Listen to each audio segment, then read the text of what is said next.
en alrededor del 40% y puede ser unilateral izquierda en el 35% y derecha en el 25%, siendo en los casos unilaterales la cadera más afectada, pues la izquierda, con una proporción de 3:1. Entonces, ya para entender acerca de todas las alteraciones que se dan, hay que entender en primer lugar pues la anatomía.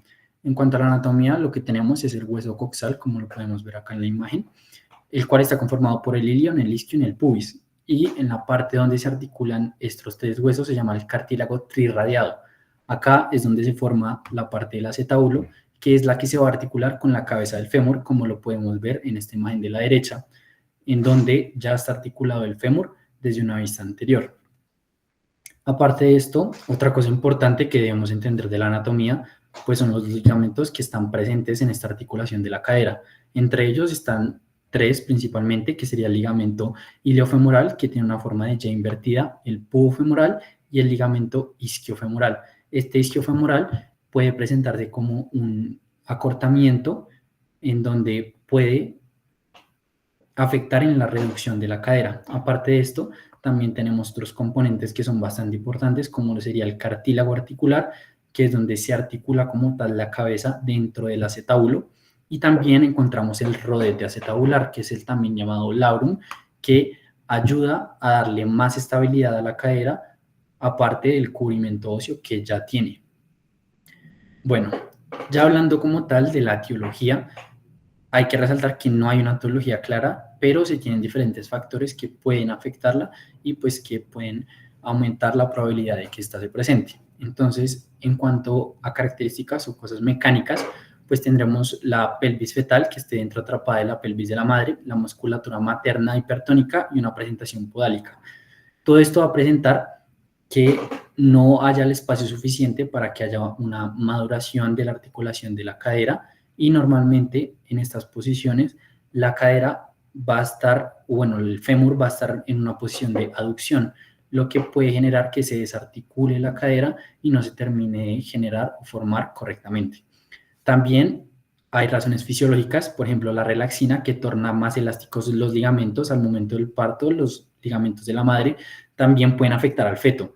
Entonces, esto puede hacer que los ligamentos de la cadera, los tres que ya les mencioné, se formen más elásticos y se desarticule la cadera. También puede presentarse por los estrógenos maternos, los cuales bloquean la síntesis de colágeno. Entonces, este sería el factor etiológico por el cual afecta mayormente a mujeres, ya que las mujeres serían más sensibles a los estrógenos que los hombres. Entonces, puede bloquear la síntesis del colágeno y afectar en el desarrollo correcto pues, de la cadera.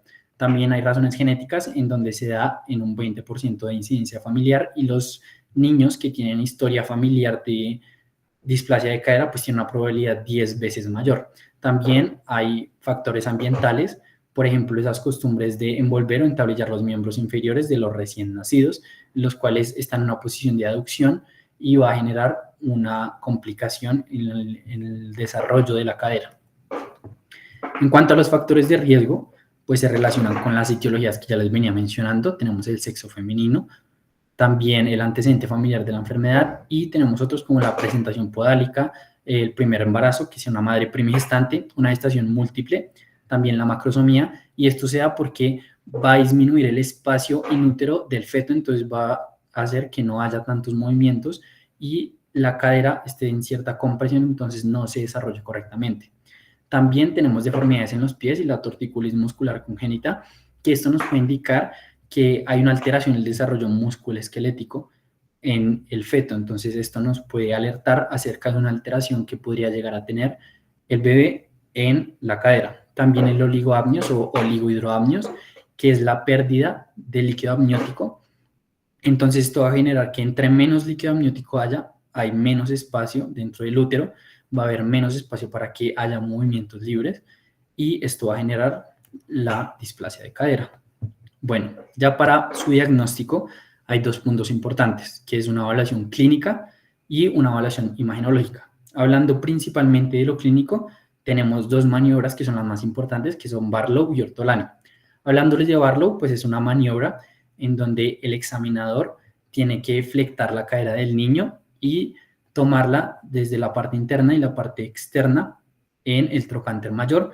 Y en Barlow lo que se hace es una aducción, o sea, acercar hacia la línea media, y una tracción o una fuerza hacia posterior, buscando que la cadera se luxe. En el caso de que sea una cadera con displasia e inestable, pues se va a generar esta luxación.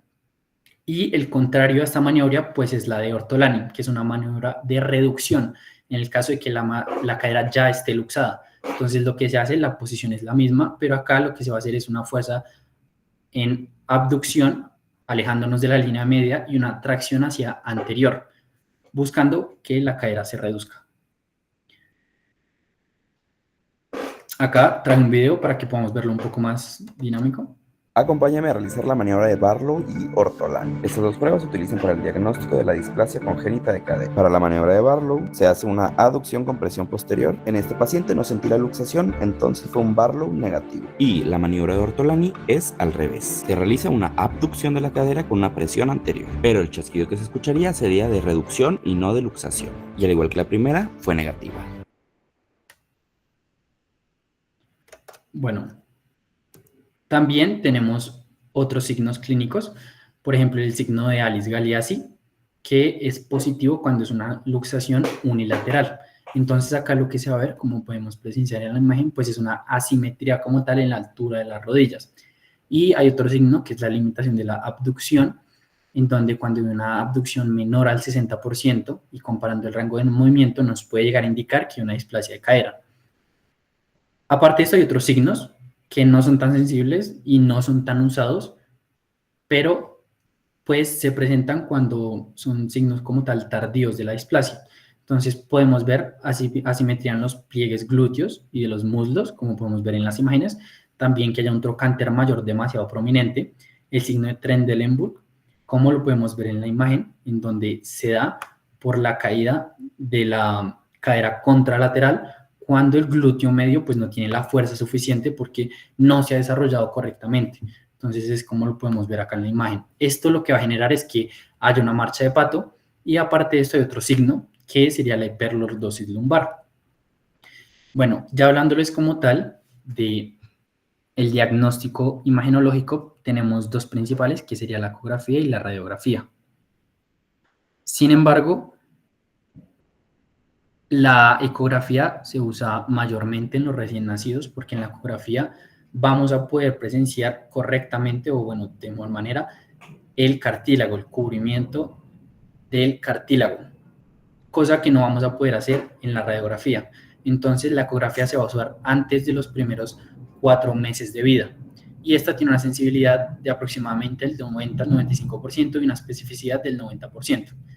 Entonces acá lo que hacemos, en primer lugar, podemos trazar una línea base que va desde la parte media del hueso ilíaco y trazar otras dos líneas.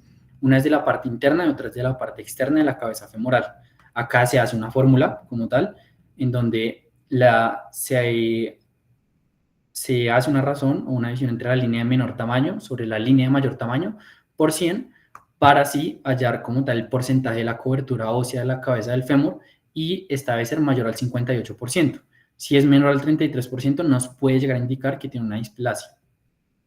Aparte de esto, otra cosa que se hace con la ecografía son los ángulos de Graf en la ecografía estática, en donde también se toma una línea base, pero se va a hacer desde la parte más lateral del hueso ilíaco.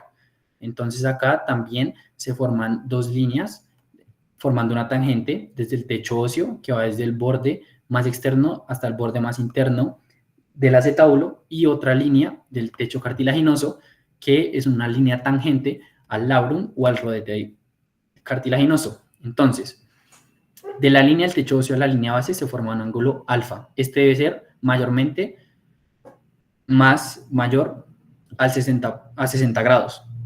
Y se forma una línea del techo cartilaginoso a la línea base, que sería un ángulo beta. Este debe ser menor al 55%. Entonces, acá tenemos una tabla en donde se clasifica, depende de los grados, tanto alfa como beta, los diferentes tipos. Puede haber de tipo 1 a tipo 3 y puede ser A o B.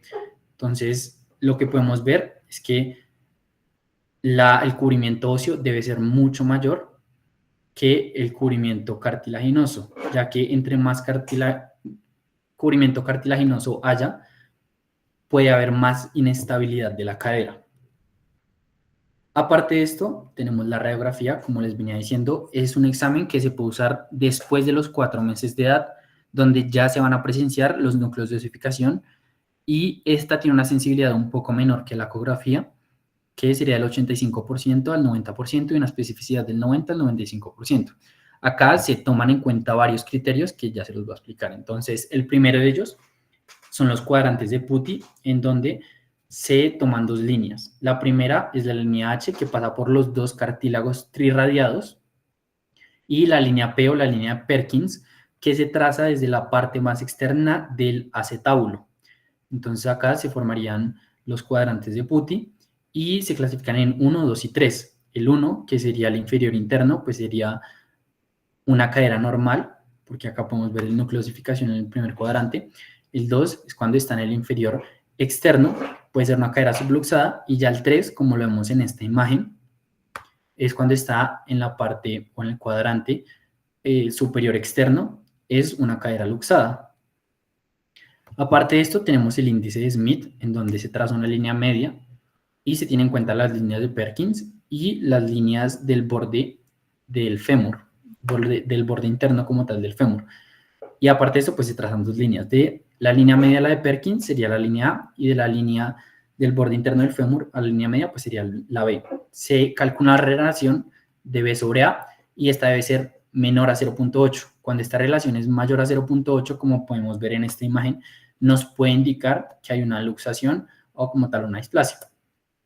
Aparte de esto, también encontramos los arcos de Shenton y de Calve. El arco de Shenton se toma desde la parte superior del agujero obturador y la parte interna del cuello femoral. Aparte de eso, el arco de Calve se toma desde la parte superior del cuello femoral hasta la parte superior del acetábulo.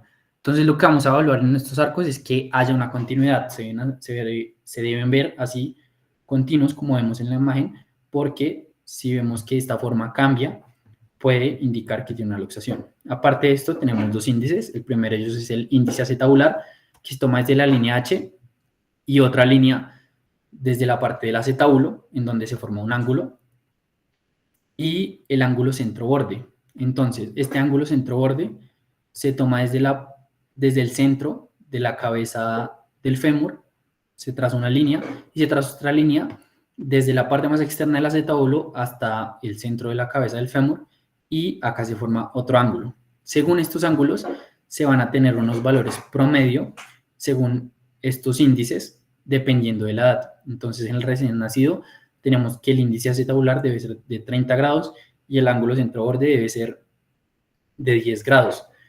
Y digamos que el índice acetabular va disminuyendo en cuanto va avanzando la edad, y el ángulo centro-borde va aumentando cuando aumenta la edad, porque el índice acetabular lo que mide es como tal el desarrollo del acetábulo, y el ángulo centro-borde lo que mide es la correcta articulación entre la cabeza del fémur y el acetábulo. Entonces, acá en esta imagen lo que podemos ver es como una síntesis de muchos de los índices o criterios que les venía hablando. Entonces, acá podemos ver como tal la comparación de una cadera que está luxada, como la veríamos en este lado, y una que no está luxada, como se puede ver acá. Acá se puede ver mejor la gráfica de los arcos de Shenton, en donde acá hay una continuidad y acá se pierde esa forma de continuidad. Aparte de esto, hay otros dos estudios que son importantes, como son la tomografía y la resonancia. Estos no son tan usados, sin embargo, igualmente están presentes. Entonces, la tomografía se usa para evaluar como tal la relación después de una reducción abierta, y también en caso de reconstrucciones tridimensionales para una planeación preoperatoria en el caso de que se necesite operar la displasia de cadera. Y la resonancia es más que todo para evaluar el tejido cartilaginoso. Sin embargo, ya para esto pues tenemos el estudio de la ecografía, que es menos costoso. Sin embargo, la resonancia pues también puede ser utilizada en el caso de una complicación como la necrosis vascular de cabeza femoral, que ya se las explicaré más adelante. Bueno, ya para hablar de tratamiento hay que entender que según el diagnóstico, tanto clínico como imagenológico, se puede dividir en tres partes la displasia de cadera. Como tal, en displasia, que es un desarrollo incompleto del acetábulo, y el acetábulo pues sería poco profundo. Esta puede ser inestable o estable. Inestables cuando tiene los signos de Barlow u Ortolani positivos, y estables cuando estos signos son negativos, pero hay hallazgos imagenológicos que sugieren que hay una displasia. Cuando hay subluxación, es que la cabeza femoral pues se desplaza parcialmente, pero se conserva aún algo de contacto entre acetábulo y cabeza de fémur. Y una luxación sería que la cabeza femoral pues está completamente afuera del acetábulo, así como lo podemos ver en las imágenes de la parte inferior, en donde vemos la subluxación y las luxaciones tanto de bajo como de alto grado. En cuanto al tratamiento, tenemos que la base es como tal la inmovilización. Esto se puede hacer como con férulas o con arneses. Digamos, está el arnés de Pavlik, la férula de Milgram y Craig y la espica de yeso. Esto se usa dependiendo de la edad del niño, que ya se los voy a explicar en una gráfica que tengo más adelante. Sin embargo, hay que entender que para todas estas inmovilizaciones hay que tener en cuenta una medición de un rango de seguridad de Ramsey, ya que la inmovilización se va a hacer en abducción, pero debe ser entre 45 a 60 grados, ya que si se hace menos de 45 grados hay un riesgo de reluxación, y si se hace más de 60 grados hay un riesgo de necrosis avascular de cabeza de fémur. Bueno, ya como tal, hablando del tratamiento, pues tenemos que seguir entre displasia y subluxación. Entonces, de 0 a 6 meses, en cuanto a la displasia, se usa arnés de Pavlik por 23 horas del día, y la subluxación y luxación se usa arnés de Pavlik por 24 horas del día, o sea, todo el día. Esto debe permanecer por lo menos por 6 a 8 semanas. Ya cuando el niño tiene 6 a 12 meses, en caso de displasia, se usa la férula de Milgram y Craig por lo menos por 4 meses, y en subluxación y luxación se puede realizar una reducción cerrada en caso que la cadera no se reduzca correctamente y se debe inmovilizar con una espica de yeso. Cuando el niño tiene de 1 a 3 años, en el caso de la displasia, hay que observar la marcha, porque al momento de que se inicia la marcha puede mejorar y terminarse de desarrollar la cadera. Entonces se le da un poco de espera antes de darle otro tratamiento para ver si se desarrolla bien la cadera en este tiempo. Y en el caso de que haya una subluxación o luxación, pues se hace una reducción abierta con osteotomía pélvica y una inmovilización con espica de yeso. La espica de yeso debe estar por lo menos también por 4 meses. Ya cuando el niño es mayor de 3 años y se observa la marcha y no mejoró, no se desarrolló correctamente la cadera, se debe hacer una osteotomía pélvica. Y también en el caso de subluxación y luxación, pues es una reducción abierta. Se puede hacer una osteotomía del hueso ilíaco y una osteotomía del acortamiento femoral y una inmovilización con espica de yeso. Hay otras alternativas terapéuticas, como son las tenotomías, que se pueden realizar tenotomías del psoas ilíaco y tenotomías de los aductores. Sin embargo, pues estas son ciertas alternativas. Y como complicaciones tenemos 3 principales. Las 2 primeras pues son la artritis o la osteoartritis, que al no desarrollarse como tal la articulación pues de forma adecuada, se genera, digamos, como una carga anormal en el cartílago articular, y esto va a generar que haya una degeneración precoz y va a generar una inflamación crónica, dolor y rigidez articular. También tenemos la displasia residual, que es cuando el acetábulo no se desarrolla suficientemente a pesar de que se le ha dado tratamiento. Esto normalmente es porque los padres no llevan a cabo todo el tiempo de tratamiento que se debe llevar, entonces por esto se genera la displasia residual.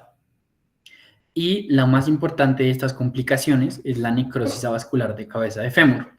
Esta se produce cuando hay una presión excesiva como tal en la cabeza femoral, lo que va a afectar como tal la perfusión por parte de las arterias retinaculares.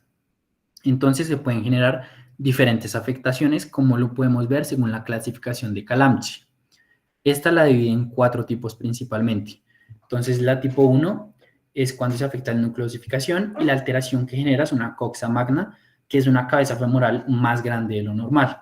En la tipo 2, pues el segmento afectado pues es la parte lateral de la fisis, y va a generar una coxa breva, que es un acortamiento como tal del cuello femoral y una angulación en valgo. La tipo 3 se afecta la parte central de la fisis y puede generar una coxa breva. Y la tipo 4, que ya es cuando se afecta el núcleo de osificación y toda la fisis, pues genera una coxa magna y una angulación en varo.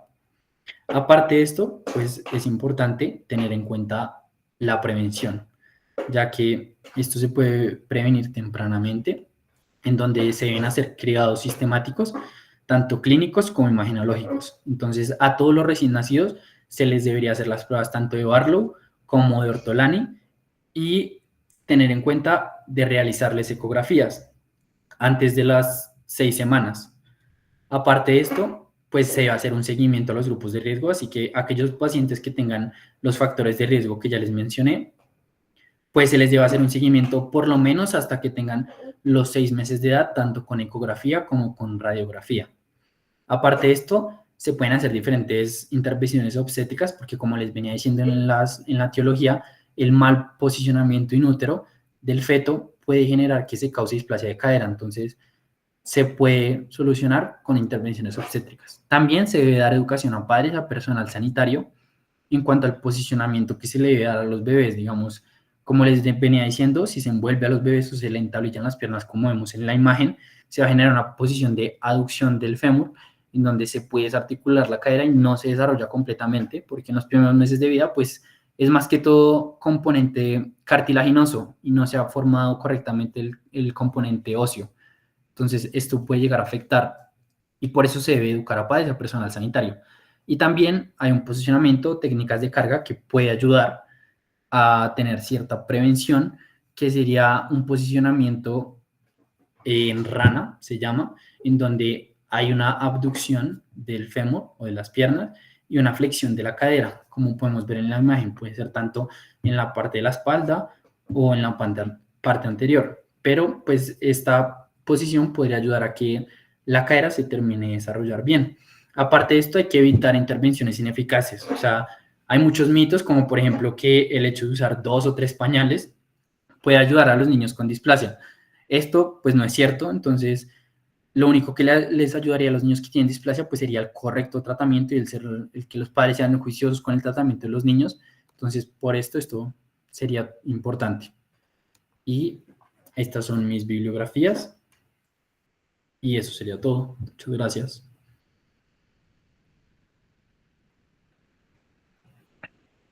Muchas gracias, Juan David. Bastante completa tu presentación.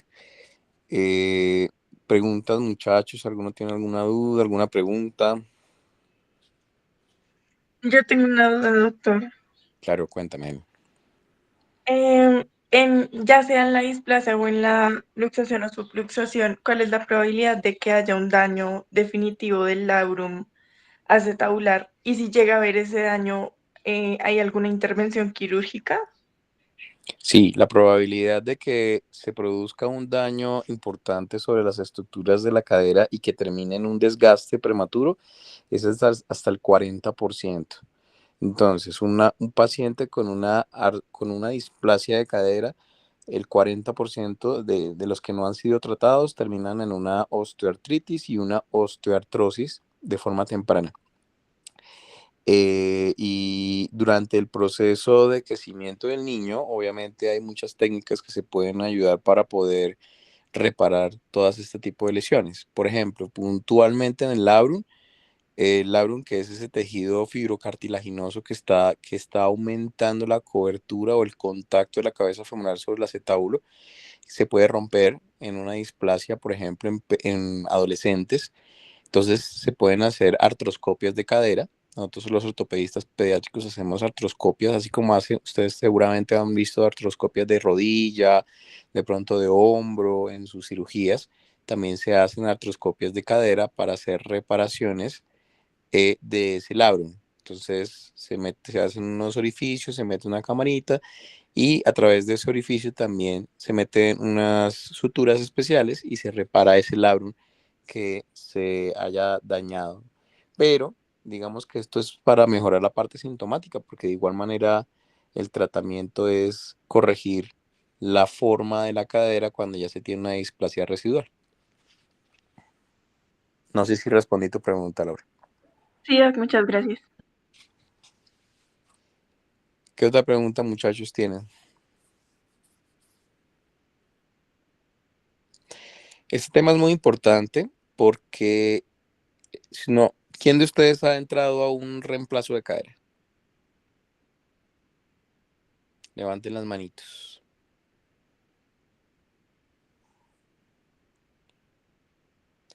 ¿Ninguno ha rotado por ortopedia? ¿Ninguno ha estado en un reemplazo de cadera, por ejemplo?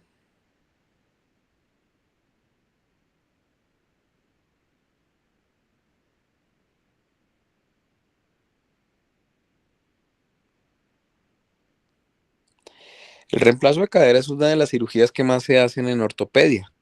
De pronto ustedes la habrán escuchado y si de pronto no han tenido la oportunidad de entrar a una cirugía de ellas, seguramente la habrán escuchado, donde básicamente lo que se hace es cambiar los componentes de la cadera, tanto el acetábulo como la cabeza femoral, en los casos de artrosis, que es desgaste. El 90% de la artrosis que se presenta y que termina en un reemplazo de cadera es secundaria a una displasia en la infancia no tratada o subtratada o no diagnosticada y no tratada.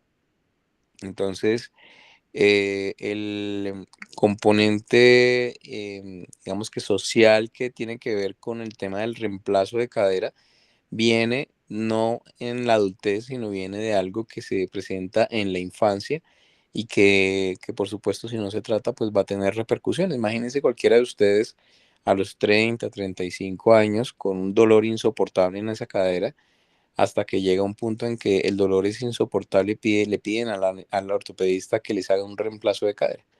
Entonces, eso va a evitar que ustedes, por ejemplo, puedan hacer muchas cosas siendo muy jóvenes. No van a poder bailar, no van a poder rumbear, no van a poder viajar, no van a poder hacer muchas cosas y eso deteriora muchísimo la calidad de vida cuando se tiene un dolor importante en la cadera. Tan así que es necesario a veces el uso de un apoyo externo, sea una muleta, sea un bastón y demás, porque no pueden caminar por el dolor que produce la artrosis secundaria de la displasia de cadera. Entonces, es un tema que es de importancia de salud pública porque es una enfermedad muy frecuente, como se pudieron dar cuenta, de uno en 1000 recién nacidos vivos sufren de displasia de cadera. Inclusive la incidencia en Colombia es un poco más alta, estamos hablando de 3 a 4 por 1000 nacidos vivos, entonces es un problema de salud pública. No sé si tengan preguntas, muchachos, dudas, inquietudes.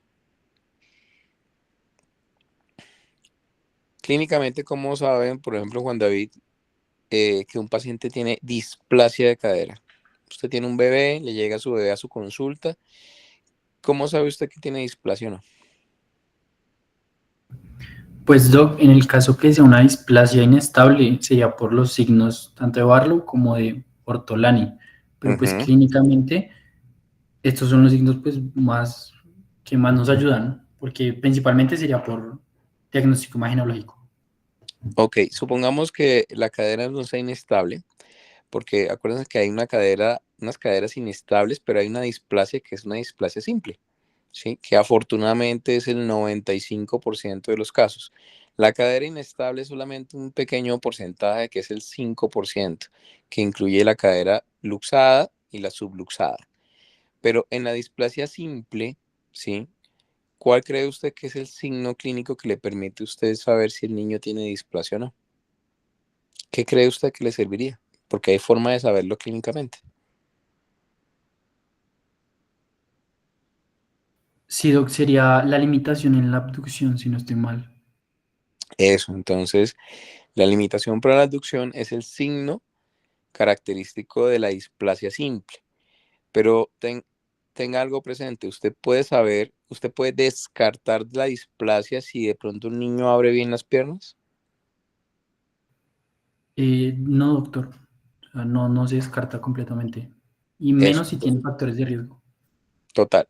Entonces, es importante porque la limitación para la apertura de las piernas, o sea, limitación para la abducción, que debe ser menor a 60 grados, es un factor predictivo positivo para displasia. Es decir, si la mamá les llega a decirles a ustedes que se les dificulta un poco el tema del cambio de pañal y ustedes abren las piernitas del niño y no abre completamente, es decir, los muslitos del bebé no llegan hasta la camilla, pues ustedes dicen, tienen hasta un 95% de probabilidad de que ese niño tenga displasia de cadera. O sea, eso tiene un factor predictivo positivo altísimo, pero tiene un muy bajo factor predictivo negativo. Es decir, ustedes no pueden descartar, ¿sí? Ustedes pueden decirle, no, mamá, tranquilo, usted no tiene nada de displasia, ¿sí?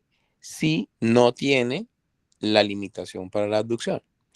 Entonces, ante esos casos es cuando nosotros utilizamos las imágenes, que existe una cosa que se llama tamizaje universal, ¿sí? Entonces, todo niño nacido en Colombia, por si de pronto ustedes no sabían, existen ya dentro de las políticas públicas del Ministerio de Salud desde hace ya aproximadamente 10 años, que todo profesional de la salud, todo, no solamente los pediatras, sino todas las personas que están en contacto con niños, y sobre todo ustedes que están en ese proceso de médicos generales, que están estudiando para ser médicos generales inicialmente, van a encontrarse en su trabajo, sea en su rural o sea en su trabajo de consulta externa, un bebé. Ese bebé tiene que tener obligatoriamente un estudio imagenológico durante los primeros meses de vida. El que digamos que está organizado por el Ministerio de Salud es la radiografía de la cadera a partir de los 4 meses de vida. Entonces, mínimo, ese bebé debe tener una radiografía a los 4 meses de vida. Pero, como muy bien Juan David comentó, existe otro estudio que permite poder hacer un diagnóstico inclusive más temprano, que es la ecografía de cadera, método de Graf, ¿sí? Que permite poder saber con mayor sensibilidad a partir del mes de vida, o sea, entre la cuarta y sexta semana de vida, si el niño tiene displasia o no. ¿Por qué es importante el diagnóstico temprano de esa patología? Porque los estudios han demostrado que entre más pequeño el bebé, el niño, más efectividad tiene en el tratamiento. Entonces, por ejemplo, si ustedes diagnostican un bebé con una ecografía de cadera, método de Graf al mes de vida, tiene una eh, efectividad en el tratamiento del 98%, ¿sí? Con todos los dispositivos que nombró Juan David, sea idealmente el arnés de Pavlik. Pero cuando ya ese niño pasa de los 4 meses, ya esa efectividad del 98% baja al 35%. Entonces, por eso es que ustedes van a ver o escuchar niños que ya están caminando grandes y todavía utilizan el aparato, ¿sí? Inclusive se les puede postergar hasta los 2 años. Entonces, esto se vuelve un problema porque para ningún papá, no sé si alguno sea papá, pero para ningún papá es gustoso, es bonito ver a su hijo utilizando un aparato ya con tan avanzada edad, donde los niños quieren caminar, donde los quieren niños gatear y no lo van a poder hacer precisamente por la limitación por el uso del aparato. Entonces, por eso es importante el tema del diagnóstico temprano.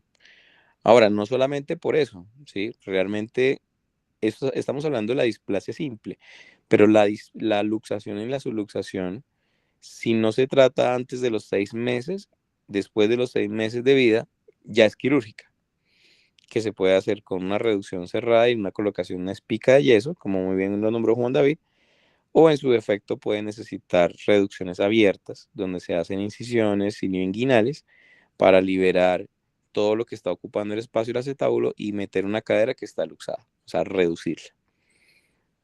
Entonces, esto es súper importante. ¿Qué otra pregunta tienen por ahí, muchachos?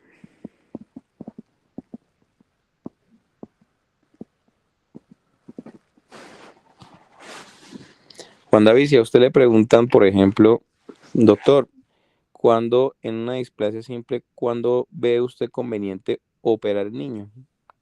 ¿Cuándo realmente usted podría decir es que el niño hay que operarlo? Si una mamá le pregunta. Doctor, mi hijo tiene displasia, pero me dijeron que tocaba operarlo. ¿Es cierto?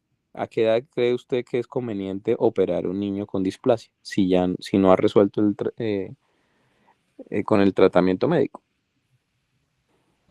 Pues, Doc, si no estoy mal, se espera hasta más de los 4 años y ahí ya, si sigue con la displasia y no se desarrolla correctamente la cadera, se Ujú. plantea el procedimiento quirúrgico. Ok, sí, es cierto. Hasta los 4 años es el potencial de crecimiento longitudinal. ¿Y usted lo operaría de una, por ejemplo, si usted que de pronto quiere ser ortopedista y de pronto le gusta el tema de la ortopedia infantil, le dijeron, hay que operarlo a los 4, ¿lo opera de una? ¿Qué haría usted para llenarse de razones para operar a un niño? Porque imagínese operar a un niño de 4 años, hay que hacerle cirugías grandes, cortar el hueso. hacer muchas vainas que son agresivas y son niños y los papás muy angustiados, ¿usted qué le diría a esa mamá? Pues, doctor, primero, pues se plantearía el tratamiento de inmovilización. Si no se cumple con este tratamiento, pues ya se plantearía como tal tratamiento quirúrgico y aparte de esto, si hay alteraciones como tal, digamos, en la marcha o qué tan grave es la alteración y la displasia del niño. Ok, entonces, mientras usted inicia el tratamiento, independientemente de la edad, usted lo va vigilando por lo menos de cada 4 a 6 meses. Supongamos que el paciente llegó a los 4 años y no cumplió con las mejoras que uno requería, o que uno necesitaba. En ese momento, usted tiene dos opciones, ¿sí? El primero es operarlo de una, ¿sí? O lo segundo es hacer una resonancia magnética, que es lo que usted estaba hablando. Entonces, la resonancia magnética es un elemento que en ese punto es importantísima, porque le permite a usted saber si existe un cartílago que se llama el cartílago acetabular, que permite tener potencial de crecimiento. Entonces, hay unos núcleos de osificación secundarios, ¿sí? Que se llama osacetabulum, que se encuentran lateralmente en el acetábulo. Esos tienen un potencial de crecimiento más o menos hasta los 4 años. Si ese cartílago acetabular crece un poquito más y cumple unas medidas que son básicamente, es como el centro borde o el índice de Riemers que usted nombró en las radiografías, pero en una resonancia le pueden decir con certeza a usted si ese niño necesita o no necesita cirugía. Entonces, si a usted le pregunta a una mamá que cuál es el mejor momento para operarlo, usted dice después de los 4 años, pero siempre y cuando una resonancia magnética, veamos en la resonancia magnética que no tiene potencial de crecimiento, ese cartílago acetabular, ahí sí definitivamente se opera. Entonces, ya en estos momentos no operamos por operar, ni menos en niños pequeños, sino esperamos hasta los 4 años hablando de displasia simple. ¿Vale? Listo. Eh, Tratamientos. Antes de los 6 meses, arnés de Public. No sé si usted pueda volver, Juan David, porfa, donde están los dibujitos.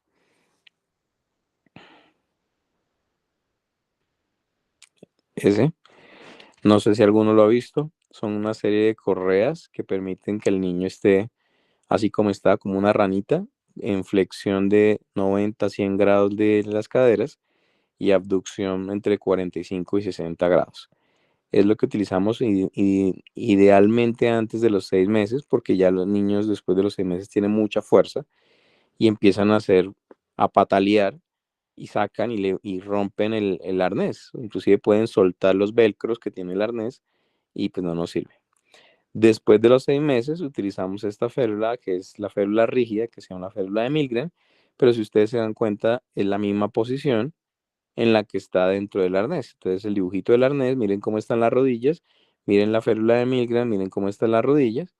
Y la espica de yeso la utilizamos para el manejo no de displasias simples, sino el manejo de las caderas inestables, que pueden ser o caderas luxadas o caderas subluxadas. Idealmente después de los 6 meses. ¿Sí? Durante ese proceso que ya veamos que no funciona el arnés, pues utilizamos las reducciones cerradas, se hacen una cosa que se llama tenotomía de doctores y se colocan esas espicas de yeso para que los niños estén con las piernitas abiertas. Entonces, ese es como el tratamiento. Y después de los 4 años, cuando los niños ya definitivamente son quirúrgicas, pues nosotros hacemos, dependiendo de la necesidad, varias técnicas. Hacemos osteotomías pélvicas, que lo que se hace es que ese acetábulo que no ha cubierto adecuadamente la cabeza femoral, cortamos la pelvis e iniciamos y tratamos de mejorar la configuración y el cubrimiento del acetábulo haciendo varias osteotomías. Si ustedes revisan la literatura, hay una osteotomía que se llama Salter, Pemberton y demás, que permiten que al cortar el hueso puedan ayudar a mejorar ese cubrimiento y evitamos que con el tiempo pueda aumentar el riesgo de artrosis. Que son técnicas, ojalá tengan la oportunidad. Desafortunadamente, en muchos sitios donde ustedes de pronto rotan, no hay ortopedistas pediátricos, de por sí no somos muchos en Colombia. Somos aproximadamente entre 65 y 70 para todo el país. Y no en todos lados se hacen este tipo de cirugías, solo en hospitales de referencia donde se hace este tipo de procedimientos a cargo pues de ortopedia pediátrica para mejorar el tema de la displasia. Pero si tienen la oportunidad, van a ver una cirugía muy bonita donde realmente en una estructura muy pequeñita, que es una pelvis de un bebé, hacemos cortes, fracturamos quirúrgicamente la pelvis, le damos nuevamente la forma a lo que la naturaleza no pudo hacer o lo que los aparatos ortopédicos no pudieron hacer, se hace quirúrgicamente, haciendo cortes en la pelvis. A veces nos toca poner injerto óseo para cubrir esa cabeza femoral que está inmadura. Preguntas, muchachos. Este es un tema que es bastante interesante y un poco extenso, pero lo importante es que sepan que existen unos factores de riesgo, que muy bien Juan David los comentó, un examen físico que tienen que tener muy presente, ¿sí? Que lo pueden hacer el diagnóstico a través de la ecografía al mes. Si no tienen la ecografía a la mano, porque desafortunadamente no todo el mundo hace esa ecografía, ¿sí? Por lo general en estos momentos en Colombia lo hacemos los ortopedistas pediátricos. Los radiólogos poco hacen ecografías dirigidas a diagnósticos de displasia, ellos hacen solamente un barrido ecográfico, pero hay muchas insuficiencias con esas ecografías. Se le toma a esos niños por lo menos una radiografía de caderas a los 4 meses. Y eso sí es obligatorio, a ustedes no se les puede faltar, no se les puede pasar a hacer la radiografía de la cadera a los 4 meses para un niño como obligatorio para el tamizaje de displasia de cadera. Y si ustedes ven que tiene una displasia de cadera, teniendo en cuenta todo lo que mostró Juan David en las radiografías, ustedes fácilmente pueden formular cualquiera de estos dispositivos. Antes de los 6 meses el arnés, después de los 6 meses la férula de Milgren y obviamente que empiece el tratamiento mientras pide la cita de ortopedia pediátrica, que por lo general son citas demoradas. ¿Sí? Por ejemplo, a mí me llega la consulta un niño que fue visto por un médico general a los 4 meses y llega a los 8 o a los 9 meses. Entonces, ustedes podrían ayudar muchísimo si conocen de este tema y le pueden formular los aparatos a los niños. Preguntas, muchachos.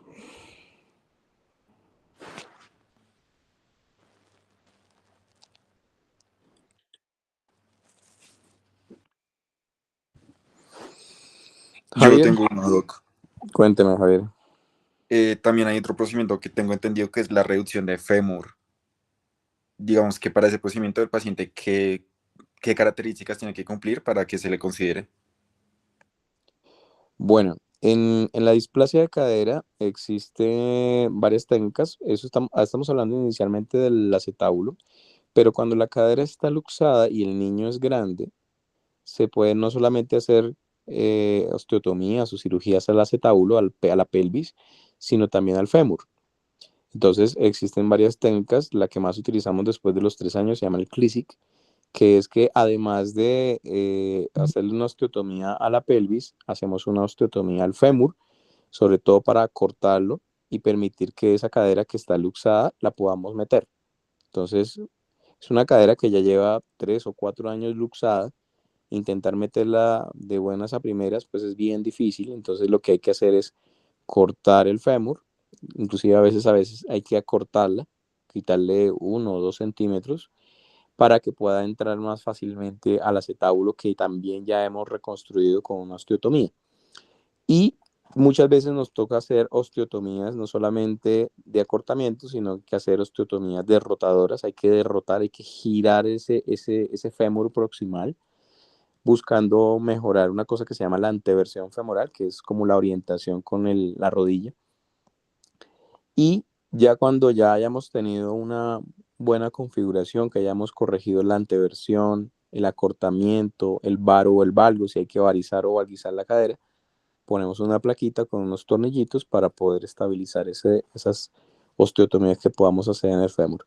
Pero habitualmente lo hacemos cuando ya son niños más grandes, después de los 3 o 4 años, cuando ya ha pasado, porque desafortunadamente, aunque ustedes no lo crean, y hay muchas formas diagnósticas tempranas, llegan a la consulta niños cojos, porque son niños desafortunadamente cojos, con caderas luxadas, ¿sí? A los 3, 4, 5, 6 años. Tengo pacientes de 12, 13 años, ¿sí? 14 años con caderas luxadas y pues probablemente nadie les puso atención, la mamá no le puso atención o vienen de sectores muy alejados donde no le dieron la importancia a poder hacer por lo menos una radiografía y que se pudiese operar o tratar de forma temprana. Entonces, esa es la situación que vemos en todo el país. Inclusive en Bogotá, ustedes lo van a ver. Si tienen la oportunidad de trabajar en un área rural, con mucha más razón, se van a dar cuenta de que existen niños cojos. Si entonces el niño cojo del barrio, tristemente, ¿dónde queda la tienda? Ahí donde queda el niño cojo. Y ese niño tiene probablemente una cadera luxada que ya nadie la trató de forma temprana y sí o sí camina. Pero como no tiene la cadera encajada, pues cojea. Entonces es el niño cojo. Pero esos niños van a necesitar seguramente osteotomía del fémur y osteotomía de la pelvis, pues habitualmente después de los 3 o 4 años. Listo. No sé qué otra pregunta tienen, muchachos. Yo tengo otra pregunta. Cuando, por ejemplo, se daña o, por ejemplo, hay luxaciones repetitivas y se llega a dañar el rodete, Uh-huh. ¿eso puede generar un pinzamiento femoroacetabular? No. No, por lo general, cuando no hay luxaciones repetitivas, o sea, bueno, en teoría, tú puedes tener una luxación y te puedes hacer una cirugía para poder corregir la luxación y ya en teoría tu cadera está reducida y no vamos a tener ningún problema. El problema del daño del labrum o del rodete es que la mala configuración de la cadera en una displasia, cualquiera que sea simple, inestable y demás, hace que la carga del peso de tu cuerpo no se apoye sobre el hueso, sino se apoye sobre el borde lateral de ese acetábulo. Y en el borde lateral de ese acetábulo está el labrum. Entonces, el labrum, que es una estructura fibrocartilaginosa, no está diseñada para soportar el peso del cuerpo de la persona, ¿sí? Para eso está el acetábulo como tal, el hueso.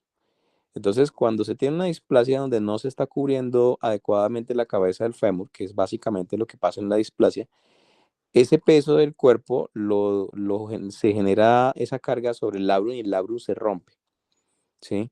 Entonces, eso, cuando la cadera se mueve, genera una cosa que se llama pinzamiento femoroacetabular, ¿sí? Y eso genera mucho dolor, ¿sí? Entonces son personas que no pueden flexionar ni rotar la cadera porque empieza a dolerle, producen una cosa que se llama el signo de la C, ¿sí? Si quieren buscarlo en internet, se llama el signo de la C, como de casa, que es básicamente el dolor que refiere el paciente en la ingle, ¿sí? Es un dolor en la ingle que se irradia un poquito al muslo y cada vez que se rota esa cadera empieza como a golpear, como su nombre indica, pinzar sobre ese labrum que ya está previamente lesionado por esa misma displasia y eso empieza a manifestar mucho dolor. Esa manifestación de pinzamiento femoroacetabular por lo general se presenta en la adolescencia y digamos que se alarga hasta la adultez joven y es un estado, digamos que preartrósico, por decirlo así, porque sabemos que si no se hace nada de ese labrum, pues esa cadera puede terminar muy fácilmente en muy poco tiempo en un desgaste prematuro y termina en una artrosis, y la artrosis en un reemplazo de cadera. Entonces, ahí es cuando decimos que si hay un pinzamiento femoroacetabular, hay que tomar una resonancia de esa pelvis, ver qué tanto está afectada el labrum y en ese punto se pueden hacer procedimientos quirúrgicos para mejorar la cobertura Y si el labrum está dañado, se puede reparar con una cirugía que se llama una artroscopia.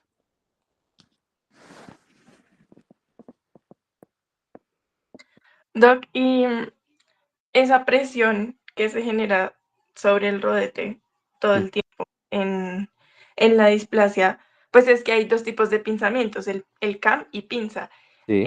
Pues esperaría que fuera el tipo pinza, pero esa presión constante puede generar el tipo CAM, que ya es que afecta directamente la cabeza femoral. Sí, de por sí el pinzamiento femoroacetabular es mixto, el mayor porcentaje. Estamos hablando de más o menos del 80% de los pinzamientos femoroacetabulares son mixtos, son pincer y cam, ¿sí? Es bastante raro que haya un pinzamiento único, pero por lo general se pinza el labrum y entonces se deforma el labrum y el reborde superior externo del acetábulo, pero también se deforma un poco la cabeza del fémur. Entonces ese choque entre la cabeza del fémur y el acetábulo empieza a generar una afectación de la forma, cambia la forma de la cabeza del fémur y también afecta la forma del acetábulo. ¿Sí? Y al afectar la forma del acetábulo, pues rompe el labrum, daña el labrum y afecta el labrum. Entonces va a generar un dolor cada vez que el paciente haga el movimiento. Pero por lo general sí, es un pinzamiento que es mixto. Es bastante raro que exista un pinzamiento único de pincer o cam. Por lo general son mixtos.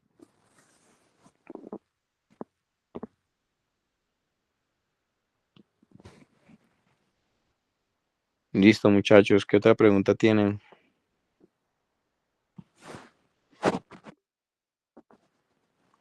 Sergio. Doctor, pues yo tenía una pregunta de que, pues, ¿es posible colocar una prótesis de cadera en un paciente pediátrico con displasia grave? O sea, en el sentido de que, digamos, o tocaría como esperar a que cumpla como un cierto rango de edad. Sí, pues, o sea, no sé si me voy a entender. Sí, de acuerdo. Casualmente ahorita hace unos 3, 4 meses salió un artículo bastante interesante en el Journal de Ortopedia Pediátrica. Si lo necesitan, se los puedo compartir sobre los nuevos advenimientos de prótesis para personas jóvenes, para niños, para adolescentes. Entonces, son casos muy severos donde definitivamente el paciente está muy sintomático, el paciente cojea, donde el paciente tiene ese tipo de cosas, se pueden hacer algunas prótesis especiales que son cerámica. Hay un material que es muy fuerte que se llama la cerámica y eso permite que esas caderas, de esas prótesis, de esas caderas, pues duren más. El problema de los reemplazos articulares, no sé si de pronto tenían esta información, es que un reemplazo de cadera no dura toda la vida. Si ustedes, por ejemplo, les hacen un reemplazo de cadera a los 40 años, por más cuidada esa prótesis, les va a durar 12, 15 años máximo, ¿sí? Entonces, imagínense si ustedes se operan a los 40, a los 52, 51 años, tienen que hacerse otra cirugía para hacer el cambio de esta prótesis por otra prótesis, ¿sí? Y eso se llama la revisión, se llama una revisión de prótesis. Y esa revisión de prótesis dura otros 10 años más, es decir, que a los 60, 62, ya es la segunda prótesis.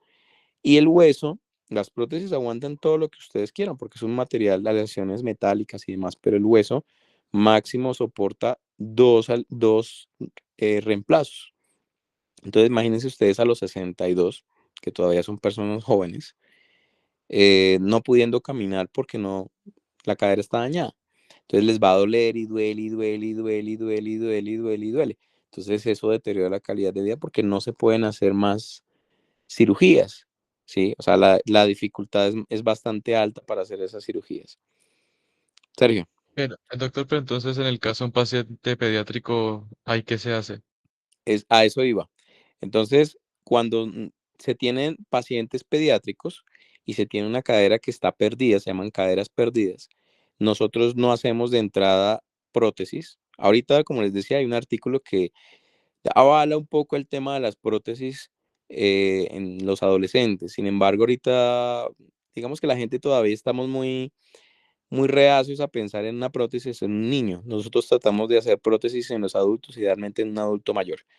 ¿Qué se hace en esos casos? Se hacen unas cosas que se llaman soportes pélvicos, que son cirugías que lo que hacen es cambiar la forma del fémur proximal para que sea el fémur proximal, o sea, el cuello femoral, el trocánter mayor, el trocánter menor, sea el que soporte el peso y la carga de la extremidad. Entonces, busquen en internet. Ahorita no tengo, bueno, tengo unos casitos clínicos míos que he operado, pero bueno, si pueden meterse a internet, escriben la palabra soporte pélvico. Ese soporte pélvico permite que ese niño que tiene un daño severo de una cadera pueda caminar sin dolor por muchos años, ¿sí? Estamos hablando de estudios de a 30, 40 años, sin generar ninguna afectación, sin generar ninguna complicación, y con muy buenos resultados funcionales. Entonces, ese soporte pélvico es nuestro último recurso en niños y adolescentes para no necesitar hacer reemplazos de cadera. Ahora, ya ese soporte pélvico tiene una durabilidad aproximadamente de 30 a 40 años. Entonces, ¿qué esperaría uno? Que se podría hacer ese reemplazo de cadera, pero ya cuando tenga 50, 60, 70, o sea, cuando ya sea un abuelito, porque ya le ha dado vida o por lo menos ya le ha dado espacio en tiempo ese soporte pélvico. Entonces, en niños pequeños, cuando son caderas perdidas que ya se ha dañado severamente, hacemos soportes pélvicos de entrada en adolescentes, y solamente en algunas circunstancias hacemos muy especiales las prótesis.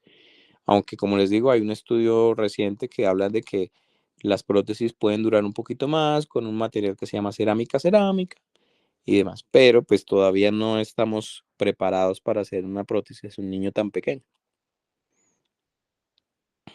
Y eso tendrían que usarlo toda la vida, entonces hasta que se pueda hacer el reemplazo como tal de la cadera, ¿cierto?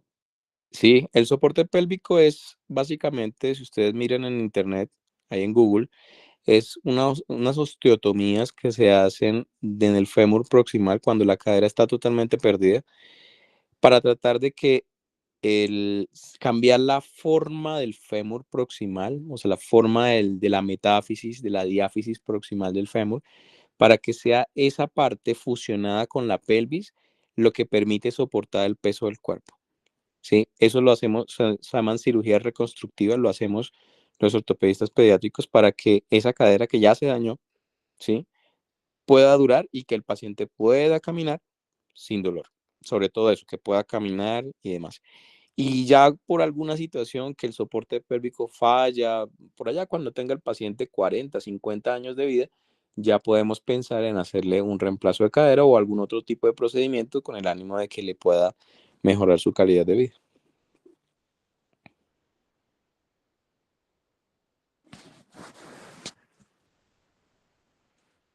Listo. No sé si le respondí, Sergio.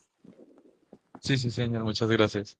Eso, sí, es un tema bastante chévere e interesante para los que de pronto les guste. Y si quieren leer alguna cosa de esa, me dicen, yo les comparto los artículos. Pero eso es lo que habitualmente hacemos cuando las caderas de los niños se dañan, desafortunadamente, y no solamente con displasia. Tenemos casos desafortunados de niños con artritis séptica, por ejemplo. Hacen daños severísimos de la cadera y son adolescentes, niños de 10, 11, 12 años, donde a ustedes a esa edad no le puede hacer un reemplazo de cadera. Entonces, ¿qué hacemos? Soportes pélvicos. Se llaman esa es una técnica quirúrgica. Habitualmente lo hacemos con fijadores externos.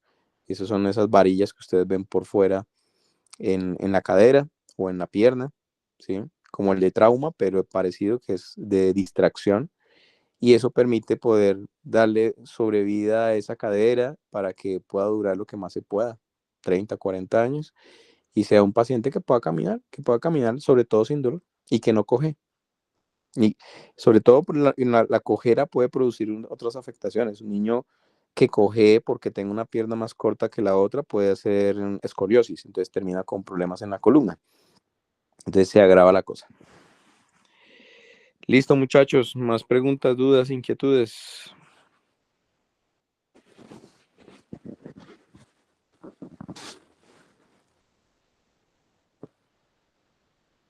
Listo, bueno, veo que no hay preguntas. Entonces, nada, Juan David, muchísimas gracias. Muy buena tu charla y nos